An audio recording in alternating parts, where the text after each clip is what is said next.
everyone, welcome back to LifeChat with me, Karima. I am so glad you're here today. So today I'm going to share with you 7 secrets to a happy marriage. I have been married for almost 20 years and I have learned many things throughout the years that I want to share with you today. So I hope you enjoyed this video and please don't forget to like and subscribe. Okay, so number 7 is respect. Respect each other's opinion, respect each other in a way you talk about each other to other people. You know, I never put my husband down in front of other people. No matter what's going on at home, I have total respect for him in that way.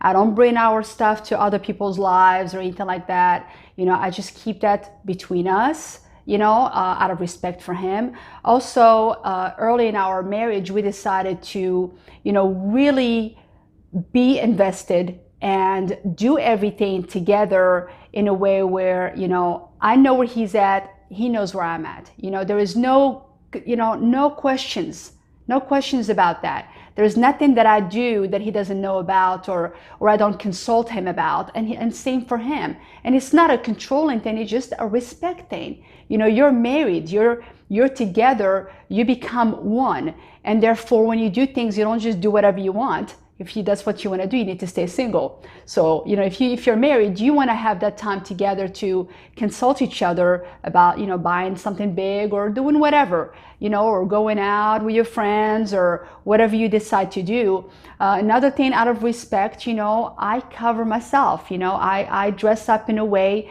that is honoring not only to God, but to my husband. I used to not be like that. I used to dress up very revealing before he met me.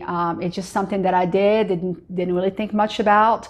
And I don't know if I was doing it for attention or what, I don't know. I just know that, after I became a Christian, that really changed for me. And, I don't have to have a bag over my body, but, I can still dress up very nice and very sophisticated and covered and look good. I don't have to hang out to look good. And so that's another thing that I do out of respect for my husband. And again, every relationship is different, okay? I mean, every relationship has its own needs, and that's something you need to work on with your husband, and so respect is very important, especially for a man. If a man does not feel respected, he doesn't feel loved. So it's very important that you guys talk about that you, set boundaries, for your relationship, what to do, what not to do. It's good to have that in a relationship. Number 6 is sharing our life duties together. Meaning, if your husband is working and you're at home, like in my case, I don't work, but I do volunteer at the school and in church and things like that. And I help my husband once in a while with work, but most of the time I'm at home. So we work together. Like my husband, he works, he provides for our family, he does the bills, and, my job is to take care of the kids, take care of the house, laundry, groceries, all that stuff. And we just help each other. We work as a team so that at the end of the day, everything is done and we can sit down as a family after he comes home from work and we can have some time to just hang out, not only as a family, but also together as a couple. So it's very important, not to just go, well, that's your job to do that, or that's your job. No, help each other. You're husband and wife, just be a team. Be a team. I tell even my kids, I get them involved. I'm like, you know what? You guys go to school, that's your job. Daddy goes to work, this is mommy's job. But also, we all need to help each other. So when you guys are home, you pick up your room, you do this, you do that. So we all have things we do. And there is no pointing the fingers. There's no everything is on mommy or daddy or whoever in the house. We work together as a family and as a couple to make it work. Number 5 is communication. It's so important in a marriage. You must communicate with each other. You must have that time together. Make sure there is no kids around. Don't have kids, don't have distractions. When you have something really important to say to each other, just make the time for that. Wait until the kids go to bed, sit down and talk about it. But if something is bothering you, ladies, tell your husband. He can't read your mind and you can't read his. So talk about things, before they escalate, before they get so big to the point where there's a lot of bitterness and a lot of, going back and forth. it's not worth doing things like that. Just communicate at an early stage when something is bothering you, just in a nice way, talk to your husband about it. And again, just like I mentioned in my other video, if you can't talk to each other, write an email to each other, write a text, write a letter, just anything to get you to speak to each other. So some people don't feel comfortable communicating, and then some people are fine with it. So, but you cannot, just because your husband doesn't want to talk about things, that doesn't mean you can just not talk to him and let him know how you feel about your relationship together. Because that's the worst thing that a lot of people can do is not to say anything, let it escalate, and then bam, you get a divorce and you're like, what happened? Why is this person leaving me? And you don't even have a clue what happened. So it's important you communicate your feelings. Number 4, be your spouse's biggest fan. Because if you're not, somebody else will, and that becomes a problem. Okay, so compliment your husband. Thank him for what he does. Thank him for working so hard. Compliment him the way he looks. We've been married almost 20 years, and there's not one day that goes by that my husband doesn't tell me, oh, you look beautiful today. And there's not one day that goes by that I don't say he looks handsome, or compliment him on his shirt, or thank him for what he does for us. But we always do that. We always compliment each other, because the thing is, if you don't do that and you're constantly pointing out the bad things that he does, and then he goes to work and he has this girl working at his job and she's like, oh, you look so nice today, or she compliments him on things he does, he's gonna start, separating himself away from you and going towards this lady, because she's building him up, while you turn him down on this side. So it's so important that we do that for each other. Okay, you have to protect your marriage. There's so many things out there, that are against, marriage and against, us being together and loving each other. And there's just so many distractions. It's so important that we stay tight, make this bubble around you and your husband and protect what you have. If you love each other, compliment each other, lift each other up, encourage each other to follow your dreams. And, like my husband wanted to do different things. I'm like, sure, do it, go for it. I would never say no to him. Why would I want to do that and crush his dreams if that's what he wants to do?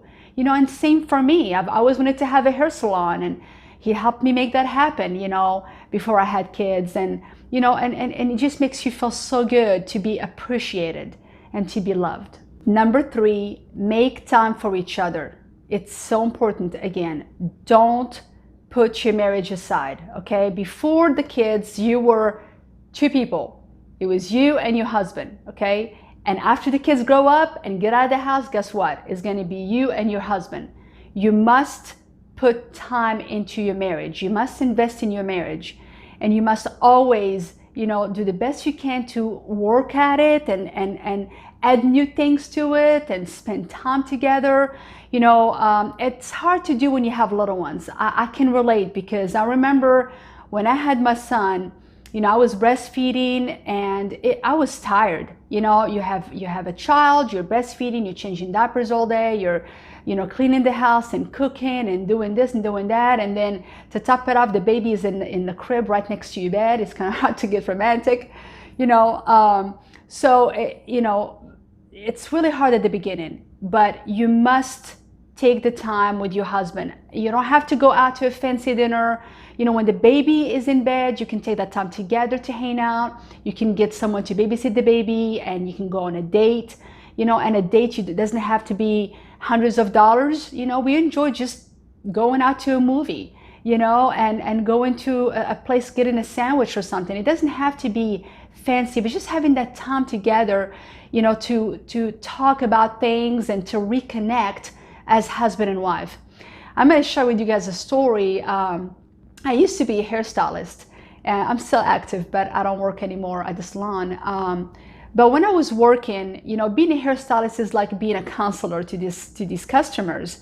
And they loved coming to me and talking with me, and I loved talking to them. I just really enjoyed that part of my job, just being able to help people and listen to their problems and give them word of encouragement. And this lady came one time, and you can just tell in her face that she was very, very sad. And And I said, what's wrong? And she said, well, I'm going through a divorce. And I said, I'm so sorry to hear that. She said, yeah, it's been 30 years since we've been married for 30 years. And I said, wow, that is a long time. Why would you want to get a divorce after 30 years? And she said, we just grew apart. He worked and I spent time with the kids, and we just grew apart. And then when the kids left the house, we looked at each other like we're strangers. And that really stayed with me. That was before I was married and had my own kids. And I thought, after I had our kids, I was like, I don't want that to happen to us. I don't want that to happen to us. So always make time for each other, for your husband. And like right now, our kids are a little bit older. They're 12 and 14. They go to bed and it's mommy and daddy's time. You must have that time together. And so we make it very important. And not only it's good for you and your husband, but it's good for your children to see that. My little girl loves to see daddy take mommy out on a date, and they always talk about us being together and how we love each other, and how we talk about each other in front of them. They need to see that, because that's the kind of relationship they're going to be looking for when they grow up. My son is going to be looking for a wife like me, like mommy. So in the way I act and the way I do things, that's what he's going to be looking for. My daughter is going to be looking for a husband like daddy. And they're going to be looking for a relationship like ours. So if our relationship is good and it's a respectful relationship, that's what they're going to be looking for. If it's chaotic and crazy and constant arguments and insults, that's what they're going to be looking for when they grow up, because that's all they're going to know. So what you're doing for your relationship, it's very important for your children. Remember that. Number 2 is understand that God made your spouse differently than you. I remember when my husband and I just got married, he would be like, he would not agree with me on something, and I would be like, what do you mean? How can you not agree with me? But you love me. You should think just like me and act just like me because you love me. And I realized later, no, he is a different person. He's not gonna be just like me.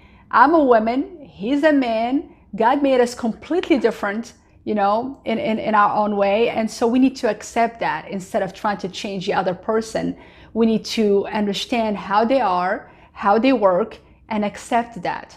And I'm not saying accept the bad things now, okay? I'm not saying, accept, abuse and things like that. That's not what I'm talking about. What I'm talking about is, the way we think and we process, our, problems, and, the way we think about different things and, things like that. That's what I'm talking about, okay? I'm not talking about if somebody's been abusive, it's in their blood. No, that's not what I'm talking about, okay? So it's important when we do that, because I remember Mark Gungor, he is a motivational speaker, and he talks about that in his seminar, his marriage seminar. He talks about how, at first our differences is what attracts us. But then when we get married, we fight to change the other person for who they are, and we don't need to do that. We need to accept them the way they are, and we need to treat others as we want to be treated. Before you do something to your spouse, just think about it. Am I treating them like I want to be treated?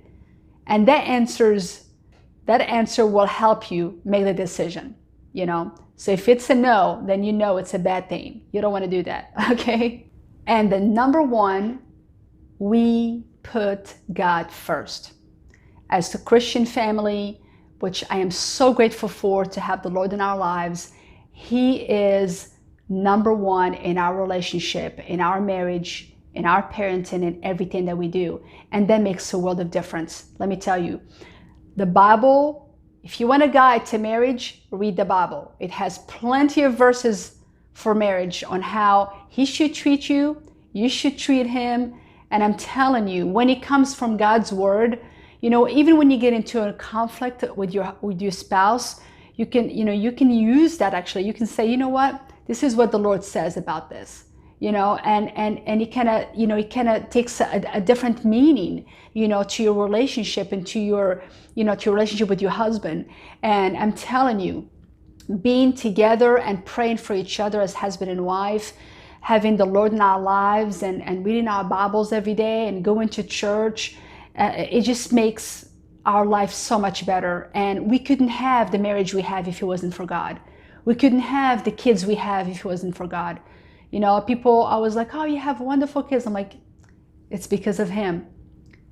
He makes it happen for us, you know, because of the Lord, because of His word, He leads us to be the parents we are. He leads us to be, you know, the husband and the wife that we should be in our marriage. Now, I'm not saying our marriage is perfect or our life is perfect.